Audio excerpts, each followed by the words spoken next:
Amigas, amigos de Relatos de la Noche, gracias por estar nuevamente por aquí escuchándonos. Hoy tenemos preparadas 3 historias paranormales que algunos miembros de la comunidad han tenido la confianza de compartir con nosotros. Historias que van desde escuchar ese grito legendario de la Llorona por las noches oscuras de las calles de la Ciudad de México, hasta las visiones paranormales de una historia terrible que parece acompañar a una casa en el poblado de San Quintín, en Baja California.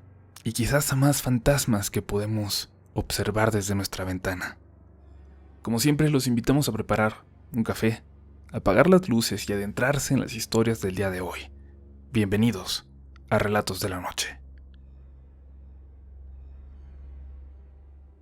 Por cuestiones de salud de la mamá de mi esposo, nos tuvimos que mudar de nuestra casa en Ensenada a un poblado de San Quintín, en Baja California. En pocos años había muerto su esposo, luego el hijo que los cuidaba, y de repente la señora se quedó completamente solita allá, sin fuerzas para mantener su casa o los animales de granja que les ayudaban a mantenerse. Con todos los ahorros que teníamos y un préstamo, mi esposo finalmente renunció a su trabajo y nos dirigimos a aquel poblado, a intentar poner un pequeño negocio y a cuidar de su mamá. Siempre ha sido también como una madre para mí, así que estuve completamente de acuerdo. Yo me fui primero con ella, con mi bebé, mientras mi esposo terminaba de entregar nuestra casa en Ensenada y demás cuestiones necesarias para la mudanza.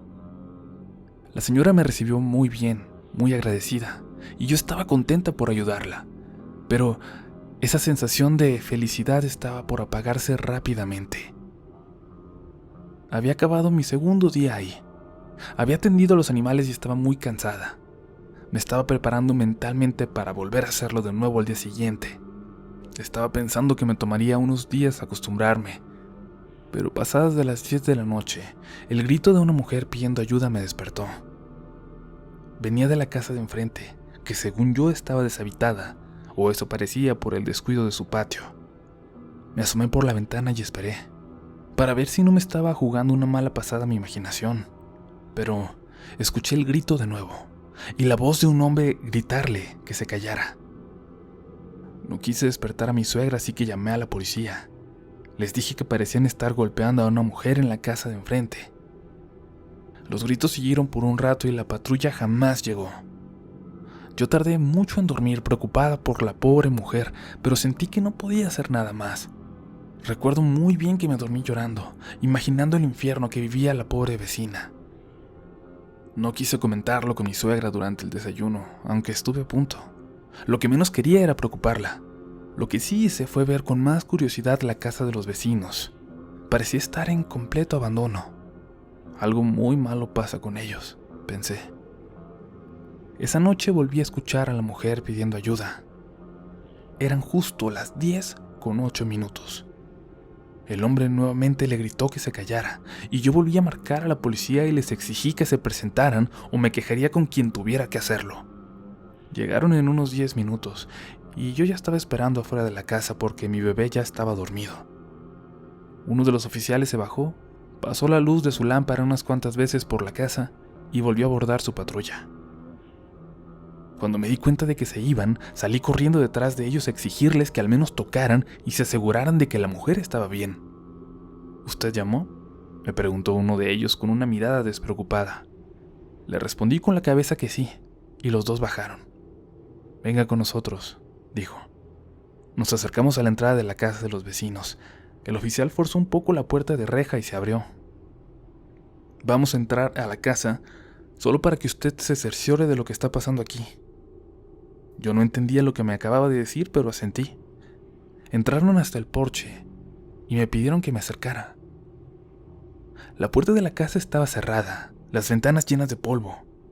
Iluminaron hacia adentro y lo que vi fue una casa en total abandono, con unos cuantos muebles y en total oscuridad. Era evidente que hacía mucho tiempo que nadie vivía ahí. Les ofrecí una disculpa a los policías. Quizás me había equivocado, quizás venía de otra parte ese grito de ayuda. No se preocupe, señora. No es la primera persona que nos reporta esto. Cierre bien su ventana e intente dormir. Los policías se fueron y yo me quedé aún más confundida. Por la mañana tuve que comentarlo con mi suegra. Su historia, lo que me contó, me impactó por completo. Ella sabía muy bien de quién se trataba. En esa casa vivía un matrimonio con sus 2 hijos. El marido era regularmente una persona normal, pero cada que tomaba, afloraba su verdadera personalidad. Un ser violento con su esposa y con los niños. La mujer defendía a los pequeños y le tocaba ser quien absorbía la violencia de ese monstruo. Mi suegra dijo que llamó a la policía una vez, pero no acudieron. Cuando su marido, que en paz descanse, mi suegro, se enteró, le dijo que no se metiera, que no les correspondía a ellos si eran problemas de pareja. Claro que no, interrumpía mi suegra. Ese tipo de violencia hay que denunciarla. Ser testigo sin hacer nada es como aceptarla. Yo lo sé, me respondió ella. Pero tu suegro era una persona criada en un rancho. Él jamás me hubiera hecho algo como eso, pero tenía estas ideas de que no había que meterse. Una noche, continuó, los 2 escuchamos los gritos de ayuda. Eran tan horribles. Y los niños lloraban tanto que después de un rato pude convencer a mi esposo de que teníamos que llamar a alguien. Y eventualmente lo hicimos, pero era muy tarde. Cuando llegó la policía, la pobre chica ya había muerto de tantos golpes que recibió. Los niños lloraban fuera de sí. Al hombre no se le encontró, pero dicen algunos que lo vieron correr hacia el mar y meterse en él para nunca salir. Tu suegro nunca pudo superar ese arrepentimiento. Mermó su salud y sé que se llevó esa tristeza a la tumba. Yo también escucho esos gritos que has escuchado tú. Y creo que son para que pague mi pecado por no haber defendido a esas pobres criaturas. Las lágrimas en los ojos de mi suegra al contármelo fueron suficiente para creerle. Esa misma tarde puse unas veladoras en la entrada de la casa de enfrente y empecé a rezar un rosario junto a mi suegra todos los días. Los gritos se seguían escuchando, pero ya no todos los días. Más que esconderme, abría la ventana y miraba directamente a la casa, compadeciéndome de esa pobre muchacha que murió sin que alguien la ayudara, como si estuviera sola en el mundo. Con el tiempo llegaron nuevos inquilinos a esa casa. Al parecer era una prima de la chica y su esposo. Eran una pareja muy feliz.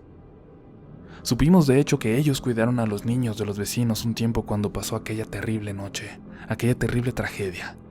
Y luego los mandaron con su abuela materna a un pueblo muy pequeño en Sonora, donde ahora vivían tranquilos. Desde que llegaron a la casa dejaron de escucharse los gritos, pero aún hoy, al recordarlos, se me congela la sangre y me invade la tristeza.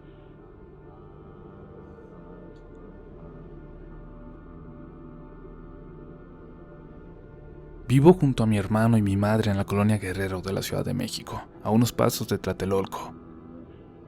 Vivimos desde niños aquí cuando entre los amigos se compartían historias y leyendas de estas calles, pero la primera vez que nos asustamos de verdad, ya éramos unos adolescentes. Habíamos ido a la fiesta de una amiga de mi mejor amigo, Pedro, que había sido justo en Tlatelolco, y regresábamos a casa pasada la 1 de la mañana. Una vez escuché a la Llorona por aquí, justo en la calle donde vamos a dar vuelta, dijo Pedro. Pensamos que bromeaba, pero continuó muy serio con su historia. Mi papá dice que la vio también. Él sí vivió toda su vida aquí. Yo solo la escuché esa vez. Se escuchaba cerca o lejos, porque dicen que cuando se escucha lejos es cuando más cerca está de ti, le dije. Se escuchaba como si estuviera justo al dar vuelta. La escuché más o menos cuando yo estaba justo aquí, dijo, dando unos pasos al frente. La escuché ahí, a la vuelta, pero solamente lloraba. No dijo, ay, mis hijos. Solo era un llanto que retumbaba por toda la calle, por todas las paredes, que se te metía en el pecho. Por eso supe que no era una mujer que necesitaba ayuda, así que corrí en dirección contraria y terminé rodeando varias cuadras. Nos reímos un poco de Pedro, aunque a él no le pareció gracioso, y continuamos caminando. La calle donde dijo escucharla era de verdad macabra, pero solo de noche por alguna razón. Y no hablo de la delincuencia.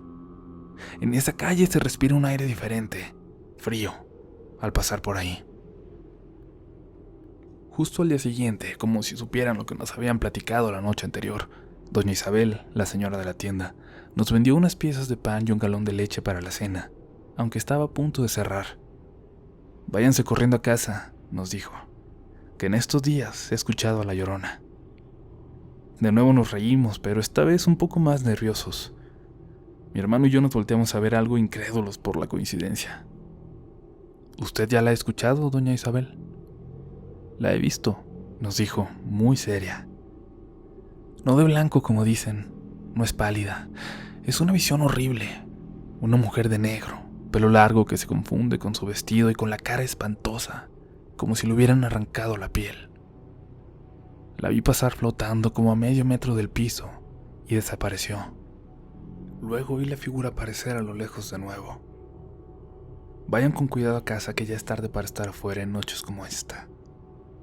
Algo nerviosos caminamos, pero terminamos por reír de nuevo, sin tomar en serio las historias de una señora tan mayor, o al menos eso queríamos hacer. Cenamos y nos fuimos a dormir. Recuerdo que esa noche escuchamos la mano peluda. Recuerdo bien, hasta que me quedé dormido.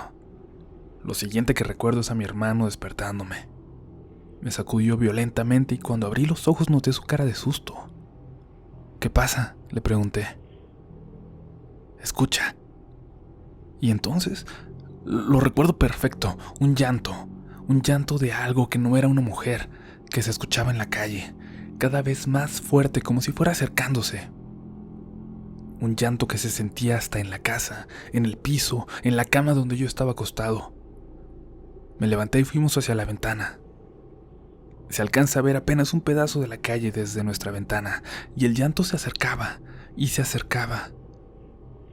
Creo que apenas vi algo asomar, una silueta, cuando cerré la cortina y di 2 pasos hacia atrás.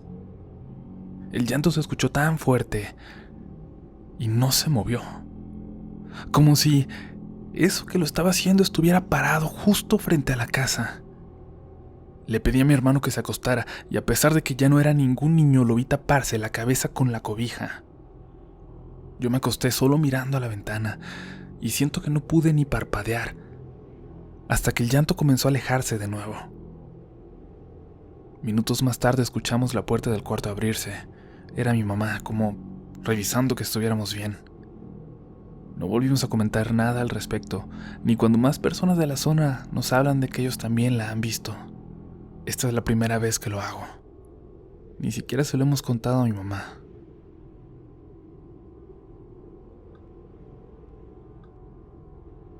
Tenía más de un año compartiendo el mismo departamento cuando uno de mis compañeros decidió mudarse con su novia.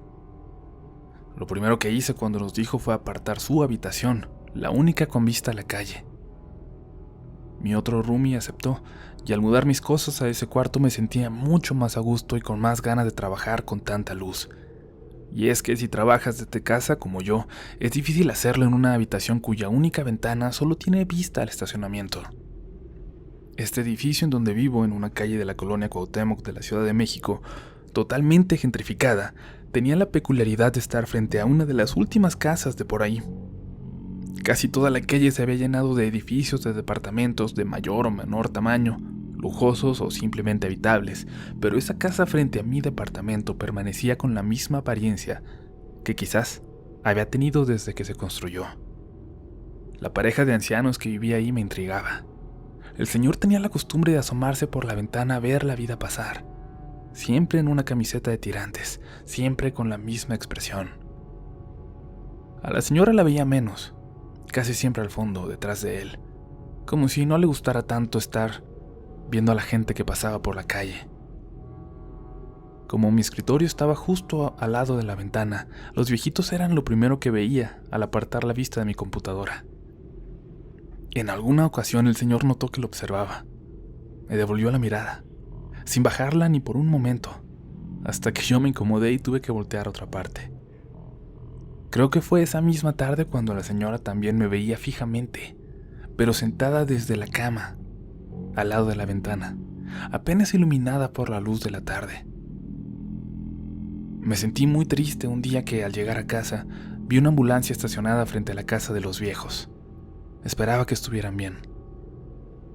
Al día siguiente, doña Laura, la portera de mi edificio, confirmó mis temores.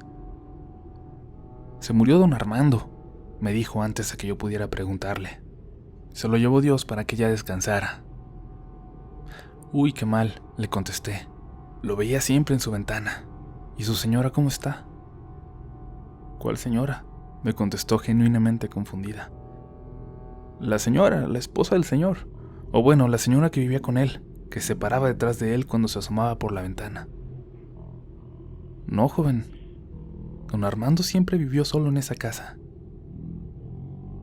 Doña Laura se persignó literalmente y me dejó hablando solo. Creo que desde entonces no volvió a hacerme plática. Y yo desde entonces mantengo cerrada mi cortina aunque me pierda la luz que entra por esa ventana. Espero pronto volver a cambiarme a mi antigua habitación, con vista al estacionamiento.